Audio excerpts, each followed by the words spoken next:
You only get one shot. Are they going to click on that and look more at the listing, or are they going to move on? Real Estate Radio Boston with loan officer Rick Shearer of Guaranteed Rate. If you are dealing with someone that doesn't understand those micro markets, you're going to be steered completely in the wrong direction. And legal professional Ali Alavi of Alavi Braza PC. It's a transaction for us, but it's someone's home. The biggest anxiety I felt, am I going to get the mortgage? It all breaks down to communication. Real Estate Radio Boston gives you the information you need to succeed in today's housing market. Just agree on something? Yeah, we actually did. Isn't that amazing? I love that. You're giving me this blank stare. Yeah, because I'm trying to figure out where you're going with this. But You left his lawyer up. he's handsome too.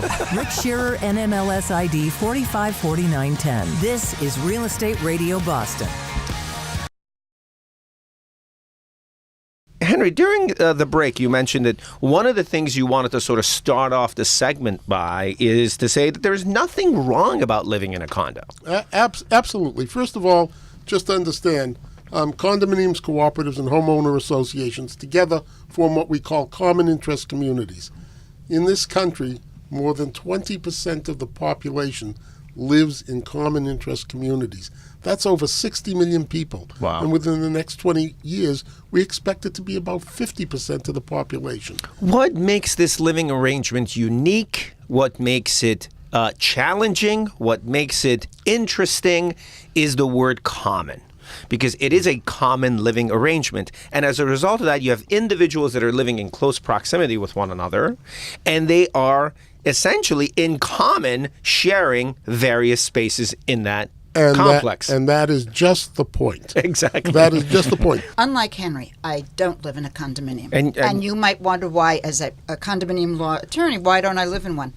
No one is going to tell me what color to paint my door. Mm-hmm. No one is going to tell me about where I have to walk my dog, if I can have a dog, what size the dog has to be. No one is going to tell me any of that information because I want to control that. Mm-hmm. So therefore, I know I'm not going to go into condominium. Condominiums have master deeds which set forth certain restrictions, what you can and can't do. You can't lease your unit, you can't have a dog, or you can only have a dog of 20 pounds. They have typically a declaration of trust and bylaws that state what the powers of the trustees are in relation to the common property that you're talking about. Mm-hmm. And they have rules and regulations dealing with the use of the common element. In my house, my backyard is mine. I can put out whatever furniture I want to. In a condominium, if there is a beautiful lawn, it may very well be subject to rules promulgated by the board that say you can't put furniture on the front yard. Yeah, which may be perfect though. I mean, because again, when you own your own home, you have to take care of the landscaping and taking all that stuff. Yeah, that's to Hank's point. Yeah, that's absolutely to Hank's point. It's a balancing, and if you don't understand that balancing, you may very well wind up being unhappy. Let's say you have if you're a real estate agent right now listening, let's say you have a listing you want to market. The way most agents market that listing is, let's say it's a condo in the north end of Boston.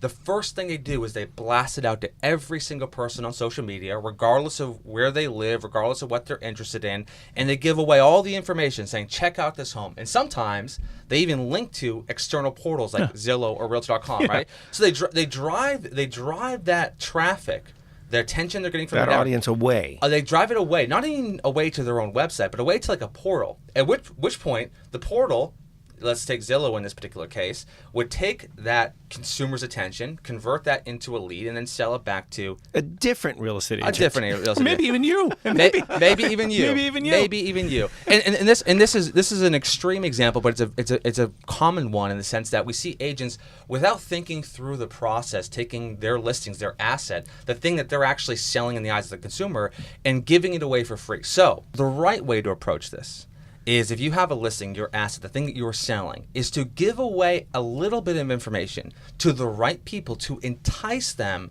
to fill out a form, to contact you, to get all of the information. So as an example, if I'm an agent right now listing, and I have a property that's coming on the market, before it even hits the market, I'm doing a coming soon promotion.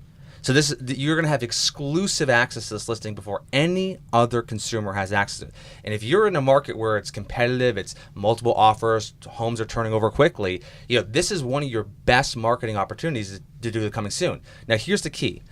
You don't want to give away the address, because what can they do with the address? Yeah. Go to They can Zillow. Google it. Google They it. can go to Zillow. You don't want to Yeah. give away the price either. Exactly. And the reason you don't want to give away the price is because you don't want the consumer to disqualify themselves. Mm-hmm. You don't want them to say, "Oh, that house is actually $650, and all I can afford is $500,000." Exactly. So you have to use this asset as leverage to generate new people to follow up with.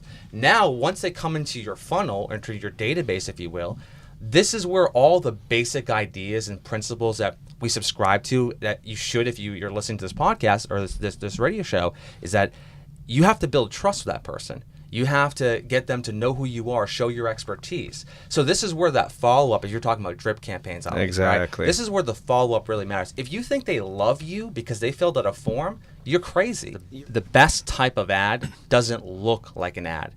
And it's an important sort of distinction to understand, because the example you gave, whether it's a billboard or whether it's a banner ad or a TV ad that we're ignoring, like this has long been something that advertisers have understand. This concept of banner blindness is that we have the ability, without even thinking about it, if we see a banner across a website, we ignore it. We just scroll right down because we're so conditioned to it. The average consumer sees like tens of thousands of ads a day. Yeah. It's such a super important concept for business owners to understand, guys, which is that we have to think about the consumer's experience and think about our own experience. So if we don't like banner ads, and we don't like things that annoy us, and we don't like things that interrupt us, then why is our entire marketing strategy predicated on that basic idea of interrupting and annoying and frustrating people? So when you start with that basic idea in mind, you can be a lot more creative when actually creating these advertising campaigns to attract people. 90% of advertising budget right now is spent on new customer acquisition. 90% of the dollars that businesses spend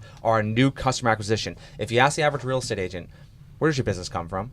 Referrals, client. previous clients. Why are we not spending money to market to them? So Yeah. one of the things you can do, guys, is you can take your database of past clients, you can upload them into Facebook.